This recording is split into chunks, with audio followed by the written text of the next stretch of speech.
जय शिव शंभु। सीताराम सीताराम, जय श्री राम। कैसे आप सभी लोग?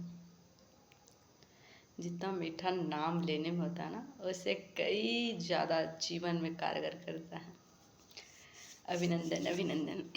आज हम बात करेंगे हम खुद के अंदर के दो ऐसे अमूल्य चीज़ों में जो हम लोग के अंदर ही विराजमान होता है, और हम उसका कैसे हमारे जीवन में उसका प्रभाव पड़ता है, बस इसके बारे में जानेंगे और समझेंगे।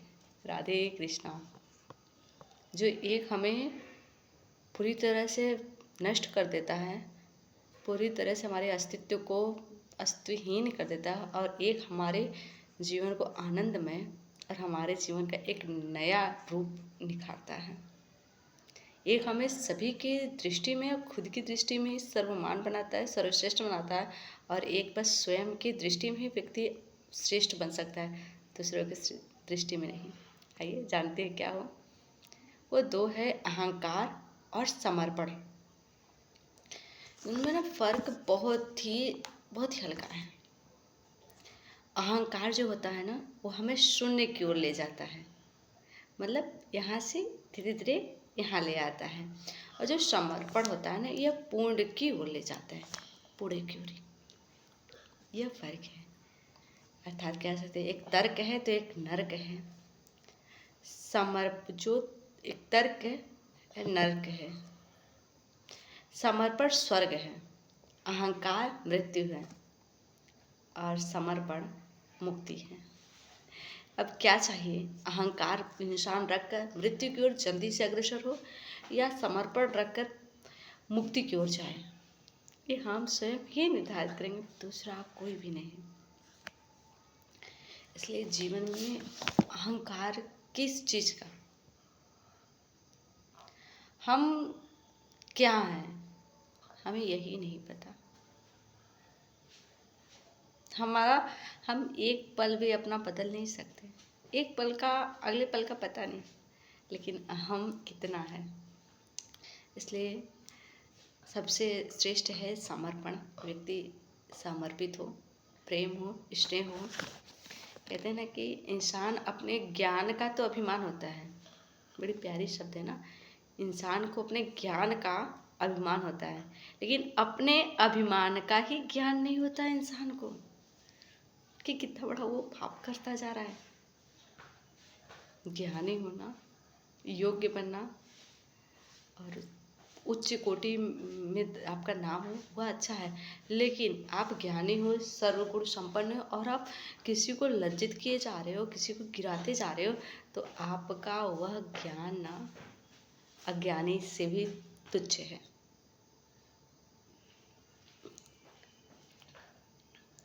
ज्ञान जो होता है ना, वो प्रकाश है।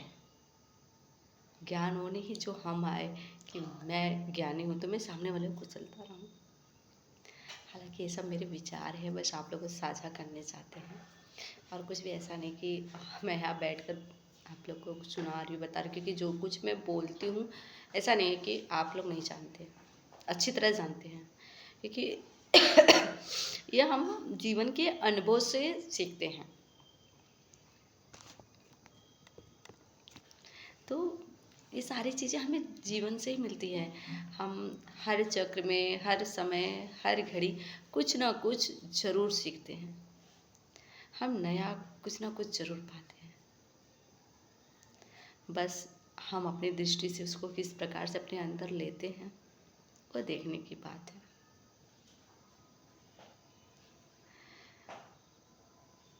कुछ लोग को पूरा जीवन ही उलझा हुआ, तो किसी लोग को उलझन में भी बड़ा ही सुलझा हुआ जीवन लगता है।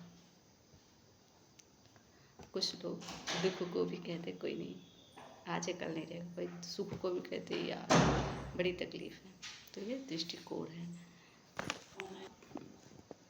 राधे राधे। तो फिर आखिर हम क्या ही कह सकते हैं? जैसे मैंने आज सुबह ही लाइव में बोला कि ज़िंदगी अगर संवर गई तो दुल्हन, और बिखर गई तो तमाशा।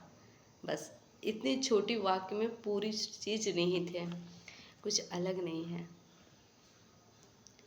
किसी के पास कुछ भी नहीं होकर जीवन भर प्रभु नाम लेकर भी जीवन को ताल लेते हैं, और किसी के पास सब कुछ होने के बाद भी अपने हम में, अपनी घृणा में सब कुछ गवा देते हैं। क्योंकि आप एक चीज़ ना, ये सारी भाव जो है ना, आप स्वयं महसूस कीजिए अपने अगल बगल, अपने घर में, अपने जीवन में। इसको जब देखेंगे ना, सोचेंगे, सुनेंगे, महसूस करेंगे, तो पता चलेगा कि ऐसे हैं जिनके पास सब होने के बाद भी।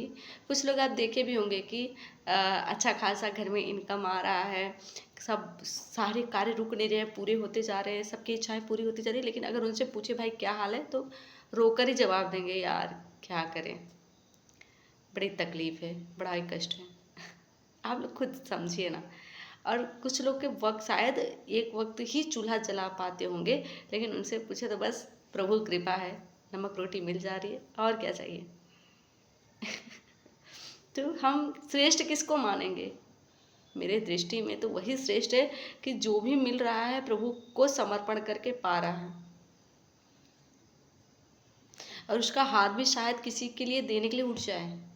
फिर जो जीवन भर आपके सामने रो ही रहा है, क्या वो किसी को देगा? जबकि पूर्ण रूप से संपन्न भी है, अपनी ज़रूरतें पूरा करने के लिए उसके पास पर्याप्त मात्रा में धन है, लेकिन दूसरे के लिए कहीं कोई मांग ना दे। शायद इस डर से कुछ लोग का ऐसा व्यक्तित्व बना लेते हैं कि बस खुद को रोते रहना। क्या लगता है कि ऐसे व्यक्तित्व वाले धन हो सकता है प्रभु कृपा हो, लेकिन मन के तो निर्धन ही रह गए हैं। हालांकि हर जगह ये सब देखने को आता है, और बहुत सारी बातें हैं जो धीरे धीरे हम आप लोगों से करते रहेंगे, और आप लोग भी अपने विचारों को साझा करते रहिए। देखिए, आप प्रभु कृपा, जैसी प्रभु इच्छा। बस हम तो इतना जानेंगे कि आप आनंद में रहिए, अपनों को आनंद में रखिए, अब प्रभु का नाम आनंद में लेते रहिए।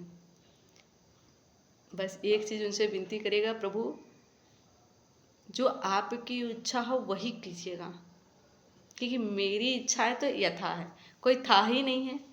इसलिए जो आपको सही लगे वह कीजिएगा, और जो आप कीजिएगा उतनी कृपा बनाएगी, उसमें हम संतुष्ट रहें। कृपा दृष्टि बनाए रखिएगा। बस देखिए, सब में आनंद ही आनंद मिलेगा। तो सभी को जय शिव शंभु, सीताराम, राम राम, जय जय राम। तो आइए साथ में बोलते हैं, ओम नमः पार्वती पते हरे हरे महादेव। जय जय काल भैरव बाबा की।